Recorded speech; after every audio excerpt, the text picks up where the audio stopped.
All right, welcome back to Patient Win Insider. I'm Nick Moen, and today I'm joined by Dr. Alex Semidey, founder of Semidey Dental in Davie, Florida. Dr. Semidey has built a reputation for relationship-driven dentistry, strong mentorship, and a practice culture built on trust, consistency, and human connection.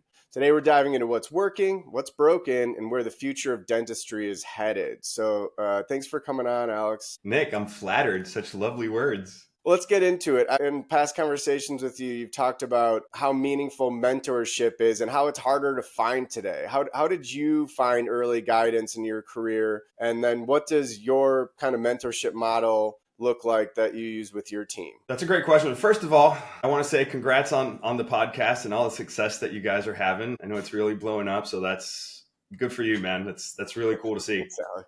Obviously, due to all the amazing guests that you have, right? Yeah, well, you're one of them.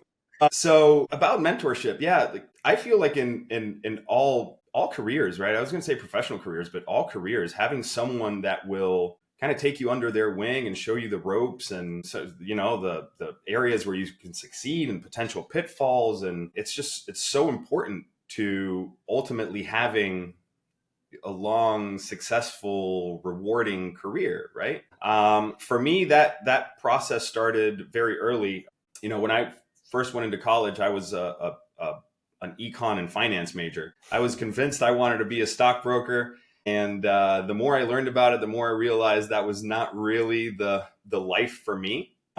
And it led me to my quarter life crisis. You know, what do I do? How am I supposed to commit to one thing for the rest of my life? And it was actually a conversation with my mom where she threw out dentistry as an option. And I just started kind of, you know, poking my nose into that world and trying to learn about it and shadow. And it was through that shadowing, actually wearing a "Trust Me, I'm a Dentist" t-shirt way before I had the right to wear that t-shirt. And a dentist at my gym, Dr. Morales, said, "You a dentist?" I was like, "No, but I'd like to be one day." So he kind of took me under his wing and taught me so much. And I'm eternally grateful to him for all the time that he spent with me and sometimes it's not even just professional related, right? It's just, it's life, right? And this is someone who's, you know, not better than you, not more special than you. They've been where you are. Yeah. Right. So that was always kind of my North Star when it comes to being the mentor. And, you know, for me personally, I've always enjoyed teaching and education and just helping the younger generation, right, get to where they want to be. Yeah. So I was lucky enough to hire an assistant early on in my career who wanted to be a dentist. Yeah. Dr. Tart. She is now my associate. So she started off as my assistant. We worked together for a few years. She went to my alma mater, University of Florida. Go Gators. And, you know, now we share an office, which is by far the coolest accomplishment of my professional career. Yeah, it's just, you know, we've had so many assistants come through the practice that have gone on to dental school. And, you know, I think our current count is 6, maybe 7. Wow. You know, many of them move away, right? Dr. Tart is very special. Like, we get to, like I said, share an office now. But, you know, they've gone to dental school and set up shop and set up their lives all over the country. And that's just such a rewarding thing to have been a part of.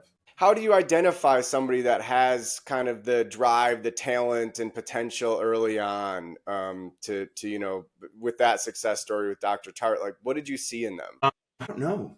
To be perfectly honest with you, I wish there was like this tidy little rubric, right, that you can use to identify that talent. It's just like certain people, you meet them and you just sort of get that sense that, you know, this person's going somewhere, right? I'd love to hitch along for the ride and help in any way that I can.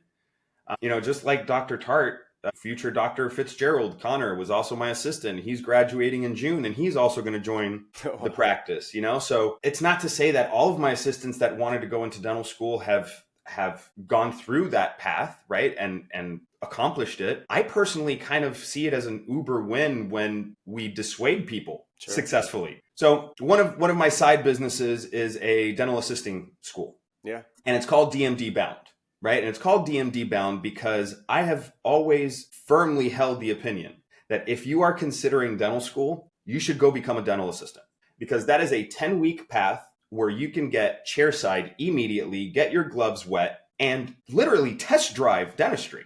Yeah. Right? Like with an expanded functions dental assisting certification, you are able to do a whole lot of dentistry without the dentist in the room, right? And really gain a sense if this lifelong commitment that is going to cost me many hundreds of thousands of dollars is right for me. You know, we've had 4 or 5 kids that were convinced they wanted to be dentists, and they had their stuff together. Yeah. These are great students. They've shadowed, they've done research, like they are on track. And after actually working in dentistry for a few months, they're like, I don't think this is the right path for me. Yeah. And holy smokes, what a win that is, right? Like saving this person years and hundreds of thousands of dollars. I see that as an equal win. And I stay in touch with a lot of them. And some of those are the most rewarding mentor-mentee relationships. Sure. Yeah, to see where they go from there.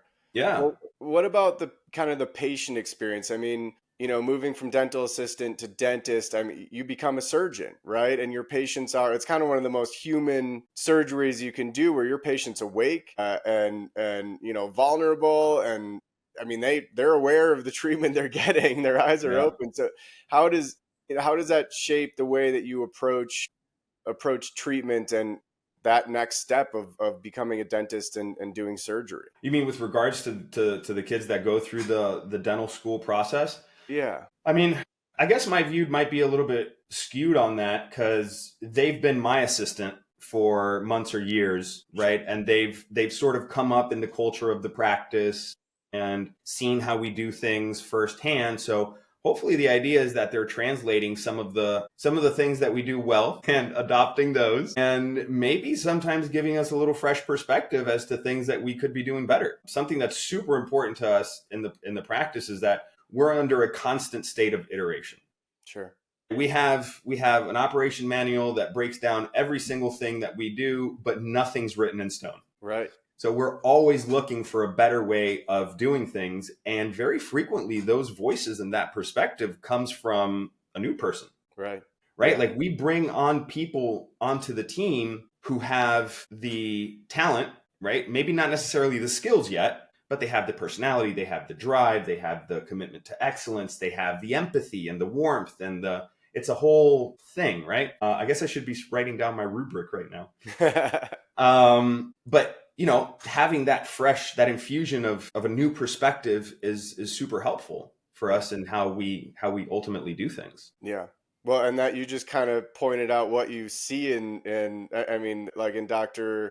Tate, like looking at that spark or knowing that empathy is a big thing, like relating to the patients. And how does that reflect in kind of productivity? Or like, I mean, are you booking all day, every day? Or you know, especially adding more doctors to, you know, to be able to treat patients? Like, what does that look like? That's the $64,000 question, right? Like, what's the right balance? Yeah. Right.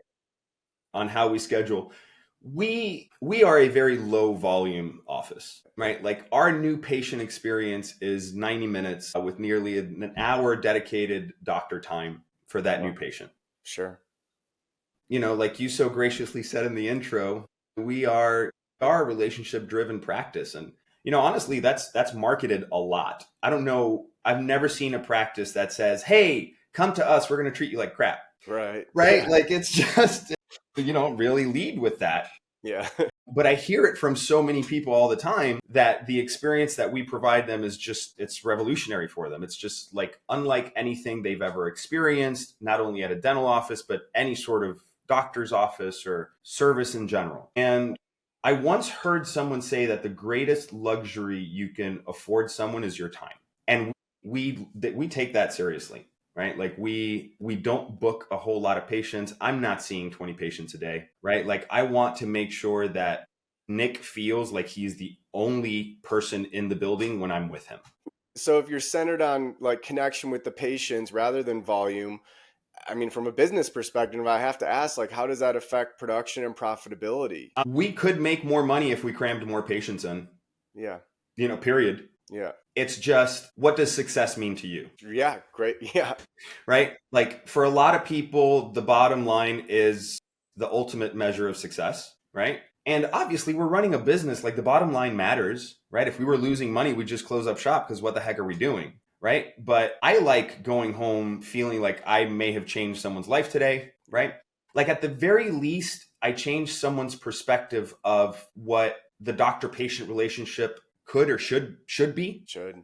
right? And I it's super rewarding because we see it in all of our Google reviews. I call them love letters. Like if anyone checks out our Google reviews, they are paragraphs of how people are just conditioned to expect one thing, and it's just completely different than what they anticipated. So is this kind of this ethos or these cultural values, is that something that you emanate from the top down with your team? A lot of people say that the whole culture starts top down, and maybe it starts that way, but it is 100% sustained from, bottom up. It is my team that is a very zealous guardian of what the patient experience is, because they like going home and feeling like they may have changed someone's life that day. So once you get a group of people that all have that same shared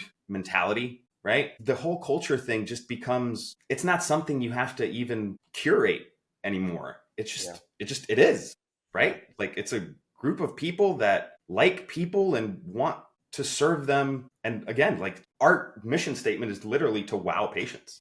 Yeah. So we want to create wow moments. Yeah. And I guess if the system's working that well, right? But you did say that there's still flexibility, even though everything's written out in operations. Where does that flexibility come in? I mean, is that efficiency in technology, or the way? I mean, yeah. How is like, where does that come in? Where is the flexibility? I kind of love that question because a big reason for me having become a dentist is all the toys and the tech and the gadgets, and it's just really fun. So yeah, we're definitely constantly adding new technology, and sometimes that technology is very disruptive to our systems, meaning it really kind of revolutionizes how we're able to go about things. And sometimes it's just a small little tweak, right? That either benefits the patient's experience, or it benefits the team's experience, which ultimately leads to the patient's experience. So yeah, I mean, from CT scanners, all sorts of intraoral scanning, oral cancer detection systems, which we're huge on. And sometimes things as simple as like, what is your system for contacting patients and staying in touch with them, right? Yeah. Like we're so savvy nowadays. I feel like maybe running a dental office 15, 20 years ago was a much simpler process than it is now. Yeah. Consumers know what to want and how they want to interact with services and businesses. Sometimes it's little things, little new implementations that allow us to stay fresh and always keep our business fresh, keep the relationship with the patients engaging and exciting and moving forward. Yeah. And I mean, you're still you're still accepting new patients, right? So how do you get this message? Like you want to wow each patient. Like, how do you get this message out to them? Are you doing advertising? Do you have, what's front desk operations like? What's kind of the system for bringing in these new patients that haven't experienced the wow yet? So I love that question. We do some external marketing, generally always education based. We have a podcast, Semidey Dental podcast, if anyone's out there interested, where we delve into dental, yes, topics, things that are dental trending topics, and whole body health, really. I feel like sometimes dentistry has insulated itself from the rest of the healthcare world. And the fact of the matter is that, the mouth is a part of the body, right? And the connections, the oral systemic link is very, very real. And it's something that we discuss a lot on the podcast. But ultimately, Nick, the immense majority of our new patients come from wowed patients. Yeah. Wow. Right? Like if you go and you have an experience that's unlike anything else, you're going to go home and you're going to tell your wife, honey, you will not believe these people are out of their mind, but they had my music playing when I walked in. They had a welcome screen for me and a warm blanket. Like it's very, very different. So yeah, I mean, all the external marketing is important and it helps, but the majority of our business is, again, relationship driven. Yeah. And then I guess maybe not disrupting the systems that you have, but the flexibility in the systems, like kind of going back to toys or tech or innovation, like what's the thing you're most excited about currently that you're having to implement or include into the systems and operations? So, two things. One thing that I'm about to start using for my consultations is AI driven smile design.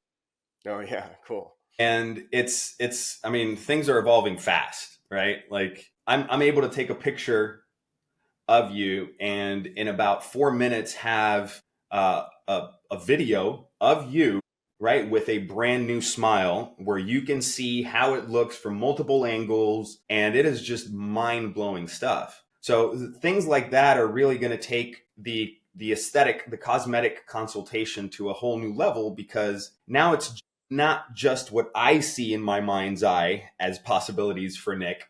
Like Nick can see it with his own eyes, right? And it really comes to life. So that's one. I'm very excited about the AI driven smile design. But in-house printing is another big one. Material science moves fast in dentistry, and the ability to create and make very high quality restorations, things like crowns or large fillings or things like that we used to always have to send to a lab and then get it back 2 weeks later.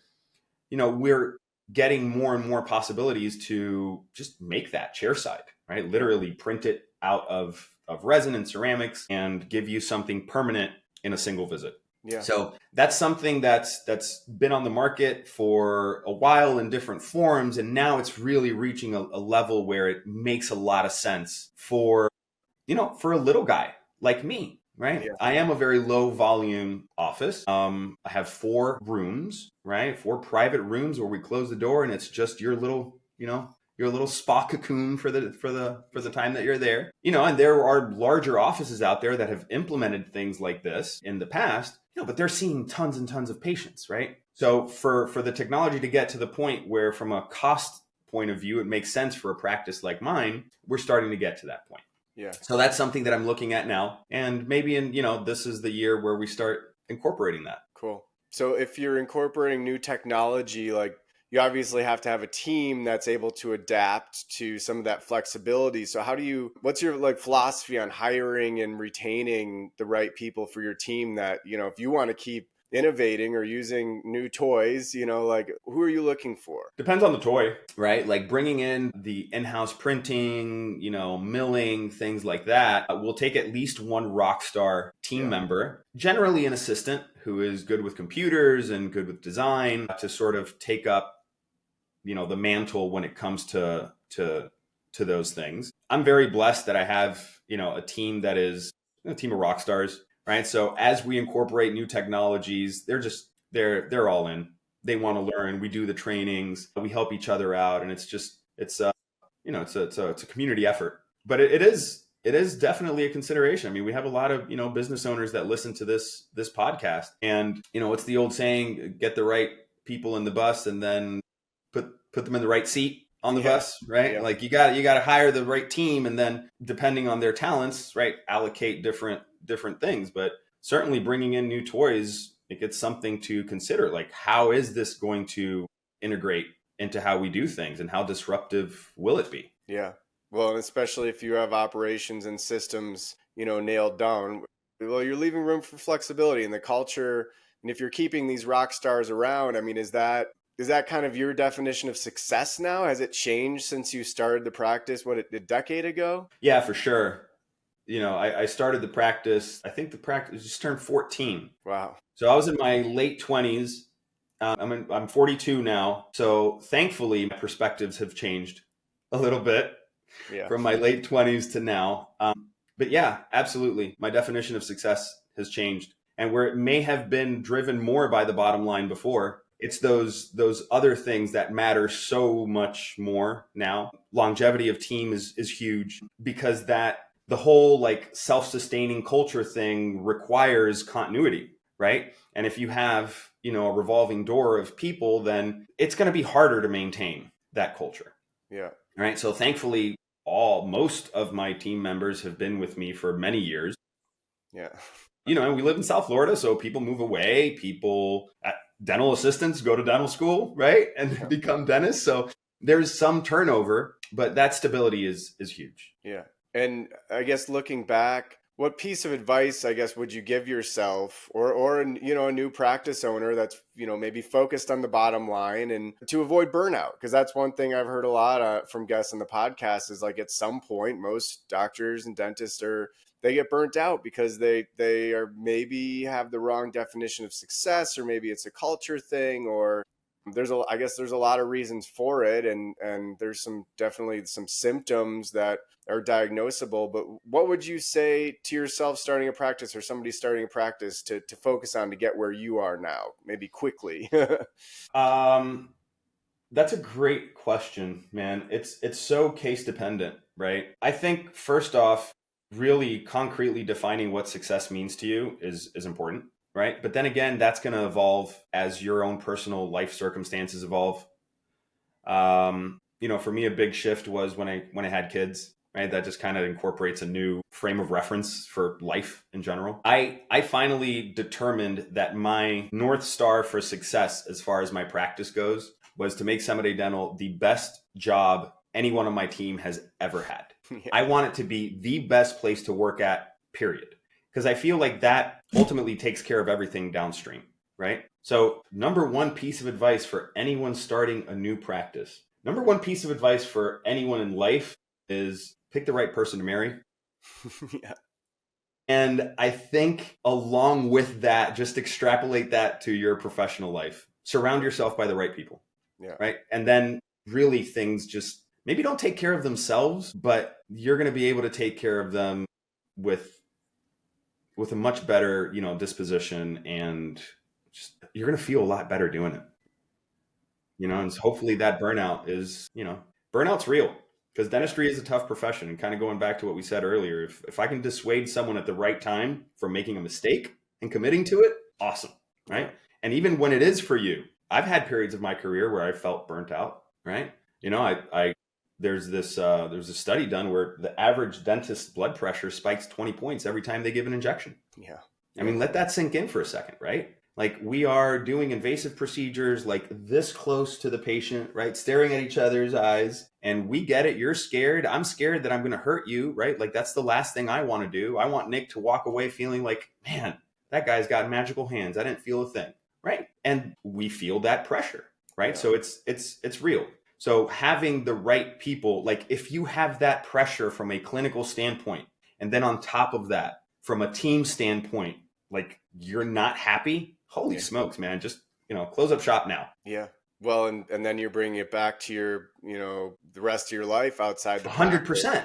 What are some strategies you're using outside of the practice for self-care and to avoid burnout, or did you, in order to maintain a happy, work-life balance and family and all that? Yeah. Again, I don't want to say anything here that makes it sound like I've got all that figured out.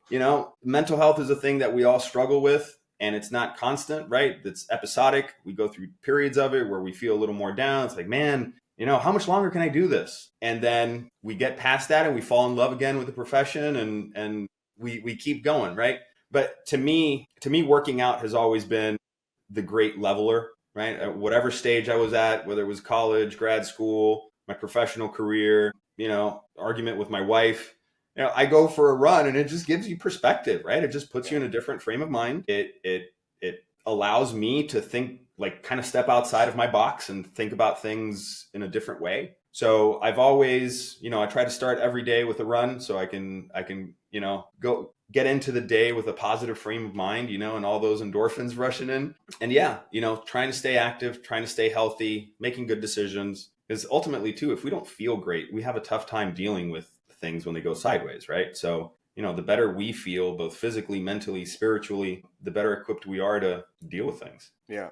Well, and I mean, you kind of said you don't have it figured out, but you have a lot figured out. I mean, the mentorship and the culture, and I mean, the practice is successful in your eyes. You're wowing patients. So where do you think it's headed? Like, what does it look like in 5 years? I mean, you got a 3D printer. Work-life balance is hopefully still good because you're taking, good care of the practice and yourself. So sky's the limit. Like where do you see yourself in 5 years? That's a great question. The answer to that kind of evolves sometimes day to day with new ideas and things like that. But like I mentioned earlier, I'm super excited for Connor, for future Dr. Fitzgerald, to join the team next year. That'll happen in June. So at that point, we may be looking at purchasing a second practice, maybe just relocating, expanding, things like that. So it really is about. I also want to get into teaching. I really, really enjoy teaching. So we actually have a dental school kind of right down the street from the practice. So very excited about potentially getting my feet wet in academia, but we'll see. And obviously always, keeping dentistry a part of my life because I love what I do. Yeah. And you're sharing some of that as an interviewer on the interviewer side on your own podcast. How does it feel being on the other side of it? Like what have you learned from interviewing your peers and colleagues? It's fun being on the other side. To me, what's great about podcasts is that I just like connecting with people and just having a conversation, so I don't really see it as like interviewer, interviewee, right? It's just, let's have a chat, right? Let's talk about something interesting and have a good time, and hopefully it registers with someone out there. Yeah. Well, why don't you plug your podcast and your practice so people can find you? Yeah, sure. So like I said before, the podcast is the Semidey Dental Podcast. You can find us on any and all platforms. So check that out. Subscribe if you like it. And even if you don't, throw me a bone. And the practice is Semidey Dental. We are located in Davie, which is our little cowboy town just outside of Fort Lauderdale in South Florida. And we've been there since 2011. So it's been about 14 years and hope to make it at least another 14. Amazing. Alex, it's been great having you on. I really appreciate you sharing your experience and expertise and vision with your practice and your life. Thanks, man. Really appreciate it, Nick. And continued success, man. You're doing wonderful things. Thanks. Well, until next time. I like that.